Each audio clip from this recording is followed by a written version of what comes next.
नमस्कार, आप सभी दर्शकों का रिपोर्टर पोस्ट में स्वागत है। और आज हमारे साथ जेएमएम के नेता मनोज पांडे हमारे साथ जुड़े हुए हैं। हम लोग सीधे इनसे जुड़ेंगे। सर, आपने पिछले दिनों कहा था कि पद बहुत जल्दी आने वाले हैं, विज्ञापन आने शुरू हो जाएंगे, कैलेंडर जारी कर दिया गया है।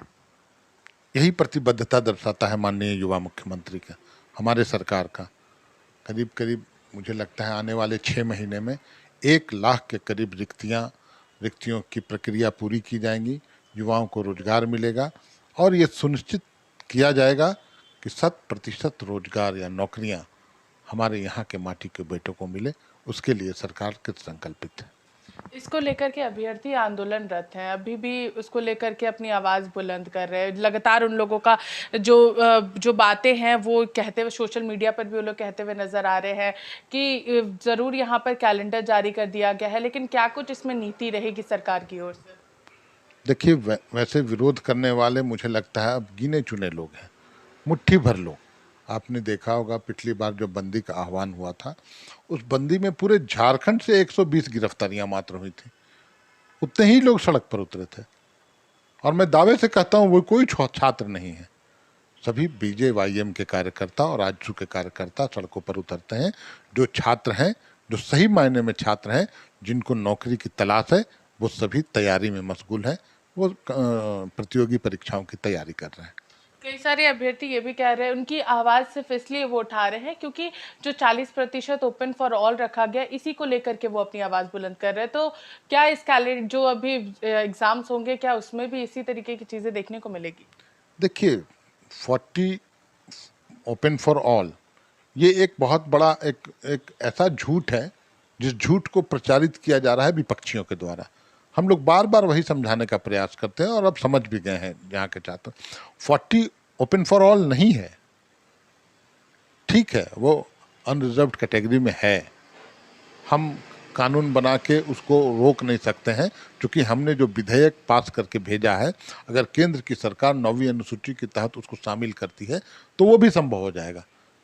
लेकिन अभी हमने बैरियर लगाया है, हमने अनिवार्यता की है क्षेत्रीय भाषाओं की, जिन भाषाओं में मुझे नहीं लगता है किसी अन्य राज्य के युवा या अभ्यर्थी आकर उसको क्लियर कर पाएंगे। कैसे भाषा का बैरियर इसमें होगा? क्योंकि कई सारे लोगों का कहना है कि कई सारे लोग इसको लेकर के क्लासेस कर सकते हैं, इसको लेकर के पढ़ सकते हैं। तो ये बैरियर कैसे होगा? बाहर के भी लोग इसको लेकर के ट्यूशन्स के जरिए पढ़ सकते हैं? नहीं, मेरा मानना ऐसा नहीं है। अगर वैसी कुछ संख्या हुई तो पूरी रिक्तियों में 1-2% अगर वैसे लोग आ गए, अगर आ भी गए, तो बाकी 98-99% तो यहाँ के माटी का बेटा रहेगा ना। हम उनके साथ अन्याय नहीं कर सकते हैं जिनकी उम्र सीमा पार कर रही है। अगर हम विलंब करेंगे तो उनका क्या कसूर है जिन छात्रों की उम्र सीमा समाप्त हो जाएगी। और ये सिर्फ एक गलतफहमी फैलाया जाता है। वैसे छात्र, मुझे नहीं लगता है कि कोई उत्तर प्रदेश का छात्र आके कुरमाली को क्लियर कर लेगा, कुड़ुख को क्लियर कर लेगा, हो संथाली भाषा को क्लियर कर लेगा। तो ये बैरियर हम लोगों ने रखा है और ये प्रयास है सरकार का कि पूरी तरह से 100% हम लोग।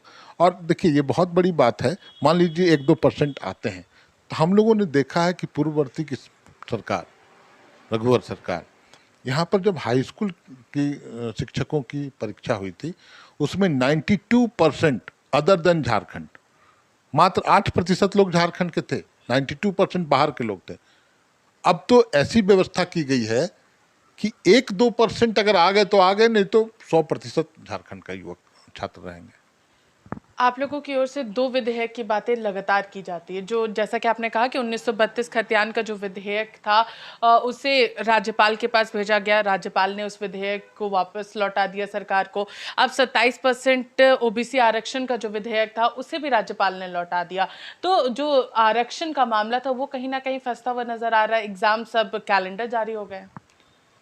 देखिए, उसे फंसाया जा रहा है, उसमें अवरोध पैदा किए जा रहे हैं। हमारा जो प्रयास था हमारी सरकार का 28% आरक्षण देने का, हम लोगों ने विधेयक पारित करके भेजा, उस पर अब केंद्र की भूमिका है। पिछली सरकार ने, भाजपा की सरकार ने पिछड़ों का आरक्षण सीमा कम किया था, हम लोग उसे पुनः बढ़ाकर 28% करने का एक कमिटमेंट दिखलाया है। लेकिन वहाँ केंद्र की सरकार की सहयोग की आवश्यकता होती है। भाजपा के लोग तो चुप हैं, उल्टा अनर्गल बातें बोलते हैं। हम पर आरोप लगाते हैं। केंद्र में तो 12 सांसद इनके बैठे हुए हैं, सभी के मुंह में दही जमा हुआ है।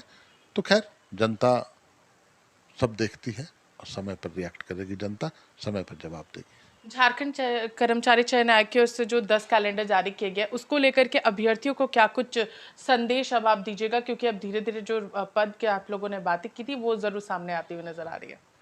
देखिए, जो भी अभ्यर्थी हैं वो सभी भली भांति समझ चुके हैं कि हम छात्रों का, झारखंडी छात्रों का कोई रहनुमा, कोई अगुवा है तो हेमंत सोरेन है।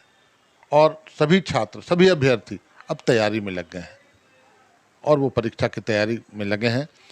उनको सफलता मिले, यही शुभकामना है। और वो अपने स्तर से वो छात्र ये सुनिश्चित करें कि विरोधियों के मंसूबे कामयाब नहीं हो। विरोधी अवरोध पैदा करेंगे, कुछ रोड़ा अटकाएंगे ताकि इन नियुक्तियों को किसी भी तरह टाला जाए, क्योंकि नियुक्तियां हो जाएंगी, 1 लाख लोग को नौकरियां मिल जाएंगी, तो हेमंत सोरेन जी की लोकप्रियता तो और ऊपर चली जाएगी।